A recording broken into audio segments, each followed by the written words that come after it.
Olá, caros seguidores. Eu vos saúdo com a bendita paz do Senhor Jesus Cristo. Lembrando que você está acompanhando a série Heróis da Fé. E hoje vamos falar sobre a vida e obra de Jerônimo Savonarola.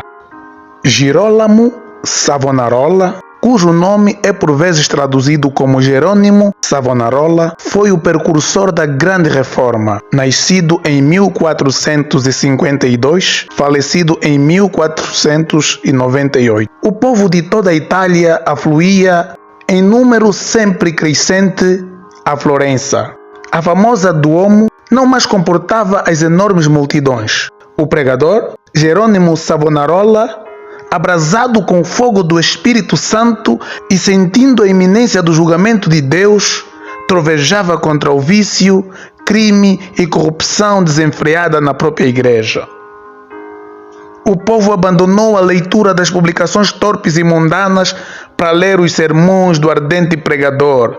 Deixou os cânticos das ruas para cantar os hinos de Deus. Em Florença, as crianças fizeram procissões, coletando as máscaras carnavalescas, os livros obscenos e todos os objetos supérfluos que serviam à vaidade. Com isso, formaram a praça pública uma pirâmide de 20 metros de altura e atearam-lhe fogo. Enquanto o monte ardia, o povo cantava hinos e os sinos da cidade dobravam em sinal de vitória. Se o ambiente político fosse o mesmo que depois veio a ser na Alemanha, o intrépido e devoto Jerônimo Savonarola teria sido um instrumento usado para o início da Grande Reforma em vez de Martinho Lutero. Apesar de tudo, Savonarola tornou-se um dos ousados e fiéis arautos para conduzir o povo à fonte pura e às verdades apostólicas registradas nas Sagradas Escrituras. Jerônimo era o terceiro dos 7 filhos da família. Nasceu de pais cultos e mundanos, mas de uma grande influência. Seu avô paterno era um famoso médico na corte de Duque de Ferrara e os pais de Jerônimo planejavam que o filho ocupasse o lugar do avô. No colégio, era o aluno esmerado, mas os estudos da filosofia de Platão e de Aristóteles deixaram-lhe a alma saquiosa. Foram, sem dúvida, os escritos de Tomás de Aquino que mais o influenciaram a entregar inteiramente o coração e a vida a Deus. Quando ainda menino, tinha o costume de orar e, ao crescer, o seu ardor em orar e jejuar aumentou. Passava horas em seguidas em oração. A decadência da igreja, cheia de toda a qualidade de vícios e pecado, o luxo e a ostentação dos ricos, em contraste com a profunda pobreza dos pobres, magoavam-lhe o coração. Passava muito tempo sozinho nos campos, à beira do rio Pó, em contemplação perante Deus, orando e cantando, ora chorando, conforme os sentimentos que lhe ardiam no peito. Quando ainda jovem, Deus começou a falar-lhe em visões. A oração era a sua grande consolação. Os degraus do altar, onde se prostrava horas a fio, ficavam repetidamente molhados de suas lágrimas. Houve um tempo em que Jerônimo começou a namorar certa moça florentina. Mas quando ela mostrou ser desprezo a alguém da sua orgulhosa família Strozzi, unir-se a alguém da família Savonarola, Jerônimo abandonou para sempre a ideia de casar-se. Voltou a orar com crescente ardor. Enojado do mundo, desapontado acerca dos seus próprios anelos, sem achar uma pessoa compassiva a quem pudesse pedir conselhos e cansado de presenciar injustiças e perversidades que o cercavam, coisas que não podia remediar, resolveu abraçar a vida monástica. Ao apresentar-se no convento, não pediu o privilégio de se tornar monge, mas rogou que o aceitassem para fazer os serviços mais vis da cozinha, da horta ou do mosteiro. Na vida do claustro, Savonarola passava ainda mais tempo em oração, jejum e contemplação perante a Deus. Sobrepujava todos os outros monges em humildade, sinceridade e obediência, sendo apontado para lecionar filosofia, posição que ocupou até sair do convento.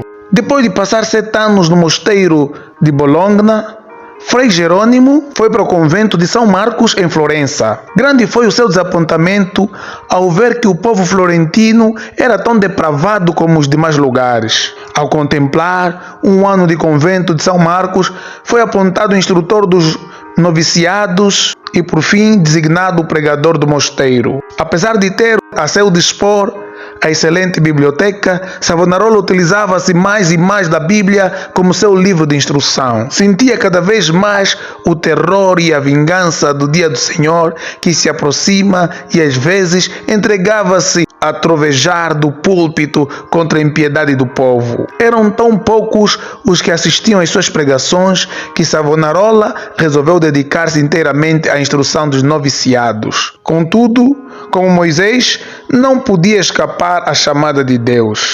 Certo dia, ao dirigir-se a uma freira, viu repentinamente em visão os céus abertos e passando perante os seus olhos todas as calamidades que sobrevirão à igreja. Então, lhe pareceu ouvir a voz do céu, ordenando-lhe anunciar estas coisas ao povo. Convicto de que a sua visão era do Senhor, começou novamente a pregar com voz de trovão. Sob a nova unção do Espírito Santo, a sua condenação ao pecado era feita com tanto ímpeto que muitos dos ouvintes depois andavam atordoados sem falar nas ruas. Era coisa comum, durante os sermões, homens e mulheres de todas as idades e classes romperem em veemente choro. O ardor de Savonarola na oração aumentava dia após dia e sua fé crescia na mesma proporção. Frequentemente a orar, caía em êxtase. Certa vez, enquanto sentado no púlpito, sobreveio-lhe uma visão durante a qual ficou imóvel por 5 horas. Quando o seu rosto brilhava, os ouvintes da igreja contemplavam. Em toda parte onde Savonarola pregava, seus sermões contra o pecado produziam profundo terror. Os homens mais cultos começaram então a assistir às pregações em Florença. Foi necessário realizar reuniões na Duomo, famosa catedral, onde continuou a pregar durante 8 anos. O povo se levantava à meia-noite e esperava na rua até a hora de abrir a catedral. O corrupto regente de Florença, Lorenzo Medici, experimentou todas as formas, bajulação, as peitas, as ameaças e os rogos, para induzir Savonarola a desistir de pregar contra o pecado e especialmente contra a perversidade da gente. Por fim, vendo que tudo era debalde, contratou o famoso pregador Frei Mariano para pregar contra Savonarola. Frei Mariano pregou um sermão, mas o povo não prestou atenção à sua eloquência e astúcia e ele não ousou mais pregar. Nessa altura, Savonarola profetizou que Lorenzo, o Papa e o rei de Nápoles morreriam dentro de 1 ano, e assim sucedeu. Depois da morte de Lorenzo, Carlos VIII da França invadiu a Itália e a influência de Savonarola aumentou ainda mais. O povo abandonou a literatura torpe e mundana para ler os sermões do famoso pregador. Os ricos socorriam os pobres em vez de oprimi-los. Foi neste tempo que o povo fez a grande fogueira na Piazza de Florença e queimou grandes quantidades de artigos usados para alimentar vícios e vaidades. Não cabia mais na grande Duomo o seu imenso auditório.